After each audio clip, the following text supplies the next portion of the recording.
Uebert Angel panguwa inoi aita kuti social media ive in chaos.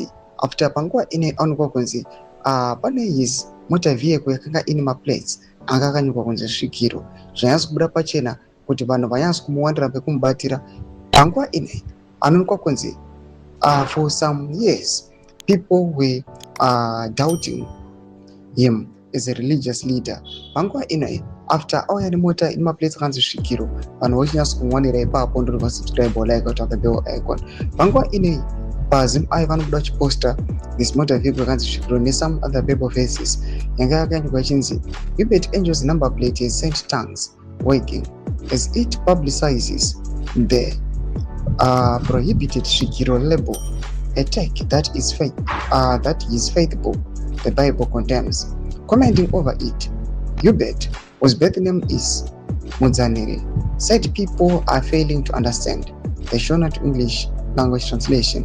ZVAITWA brings up the Bible copies as they are here.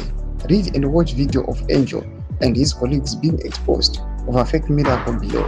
Ano yapangwa ino these Bible verses amuri kuna yakanzi Leviticus 19:30, chengetai masabata angu nautyika imba yangu tsvene, ndini Jehovha.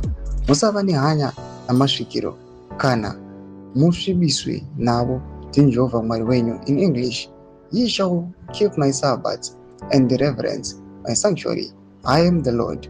Regard not them that have familiar spirits, neither seek after wizards to be defiled by them. I am the Lord your God. Doma developments ari kuda panguva ine ZVAITWA ichinyatso kupenengura nekunyatso kuexposa vakomana ava vanoonekwa kunzi ndeve mafake miracles. Munoti kudii pamusoro this ZVAITWA analysis panguva ino ichiya ichipenengura kuti vakomana ava maprophecies avo nemamiracles avo ndezvokwadi here. Pinda comment section medu dzavhundura enyu muri kudii pamusoro pechitiko ichi. Subscribe, like, panchona tono bell icon.